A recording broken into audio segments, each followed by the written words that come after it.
Pemirsa, debat ketiga calon presiden pemilu 2024 membahas isu pertahanan, keamanan, hubungan internasional, globalisasi geopolitik, dan politik luar negeri.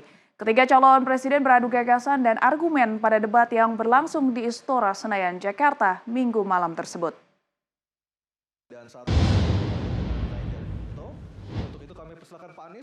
Calon Presiden nomor urut 1 Anies Baswedan mengatakan Indonesia membutuhkan pemimpin yang menjunjung tinggi etika dan pengetahuan agar bisa kembali disegani oleh dunia internasional. Menurut Anies, selain kedua hal tersebut, kriteria yang harus dimiliki oleh pemimpin selanjutnya adalah sifat terbuka dengan setiap gagasan untuk mempertahankan Indonesia dari ancaman-ancaman baru. Hal itu bisa dilakukan dengan cara menyampaikan dan membawa berbagai kepentingan nasional Indonesia di forum internasional. Dia menekankan bahwa Indonesia akan hadir dan mewarnai dunia serta dihormati. Ini bukan persoalan pribadi, ini adalah soal keselamatan dan keamanan bangsa. Karena itulah kita sampaikan fakta-fakta mengapa kita harus melakukan perubahan.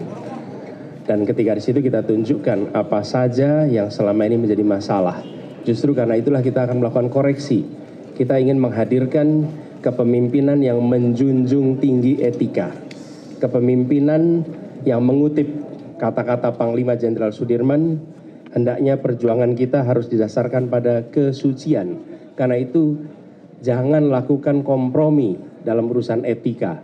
Karena ketika memimpin sebuah mekanisme pertahanan, angkatan perang, maka etika itu menjadi nomor satu. Itulah sebabnya mengapa kami betul-betul memastikan ini harus dijunjung tinggi.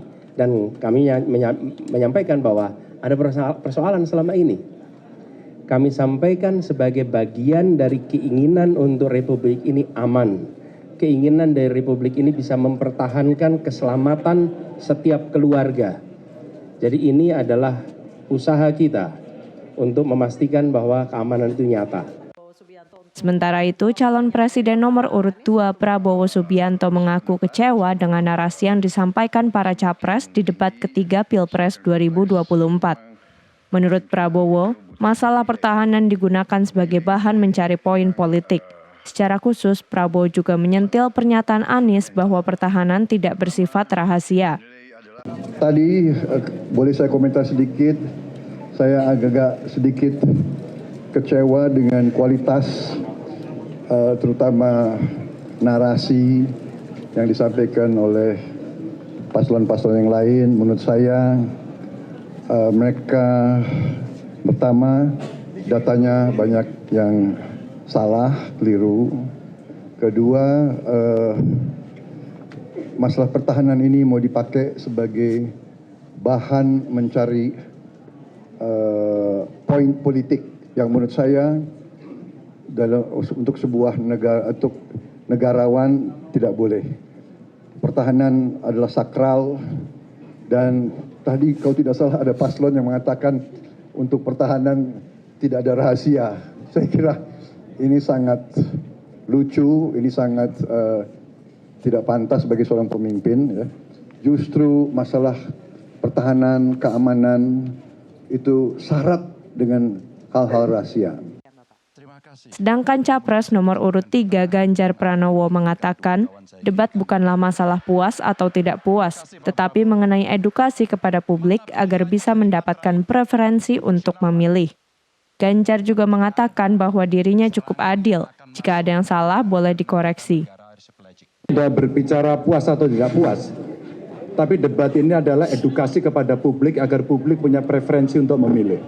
Maka ketika ada statement datanya tidak benar, maka saya tunjukkan data yang saya kepingin dalam konteks debat, data saya dibantah.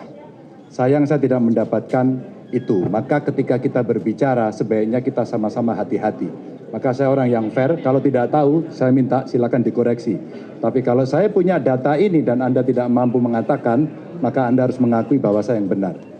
Kecuali Anda punya cara yang lain yang sudah saya berikan kesempatan. Silahkan kali ini boleh dibantu, saya tidak ada yang membantu.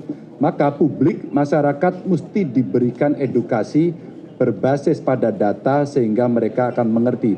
Itu benar, ini salah, ini omdo, dan ini benar. Debat masih akan berlangsung 2 kali lagi. Terdekat merupakan debat untuk calon wakil presiden dan yang terakhir debat kembali dikhususkan bagi calon presiden. Dari Jakarta, Dio Malau, Nusantara TV melaporkan.